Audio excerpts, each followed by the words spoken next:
So this 21-year-old gentleman presented with nausea and vomiting for 5 days, and he has a history of chronic cannabis use and is a smoker. And the CT test was done, and that shows this diffuse emphysema involving the soft tissues of the upper chest, extending up to the shoulders here. And as we scroll down, there is this diffuse air in the mediastinum, consistent with pneumomediastinum, and the air is also seen extending along the posterior wall of the chest. So there was a concern, is there esophageal perforation? So the contrast was given, oral contrast was given to the patient, and as you can see, the contrast is opacifying the esophageal lumen, and there is no extension of contrast outside the esophagus to suggest any kind of leak or trauma, and they do not have a history of trauma. So if you look at the lung images very closely, we can see there is this pneumomediastinum, but if you look at the lung parenchyma closely, we can see there are these tiny foci of air in the lung parenchyma next to the bronchovascular bundle in the right lower lobe here by the fissure. And then as we scroll up, we can another see a tiny focus of air.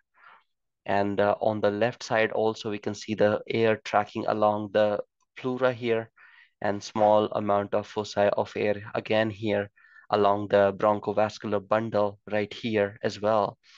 So what this turns out to be is something called as a Macklin effect.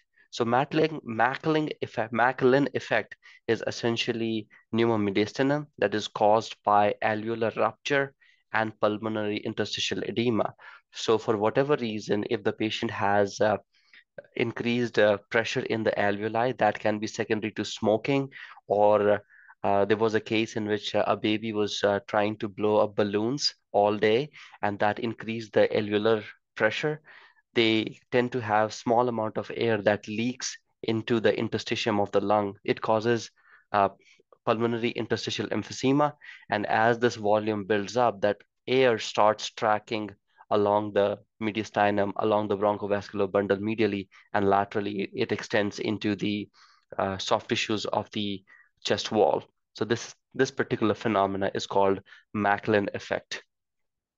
This is a self-resolvable condition, so they don't usually need any surgical intervention, and it resolves on its own over time.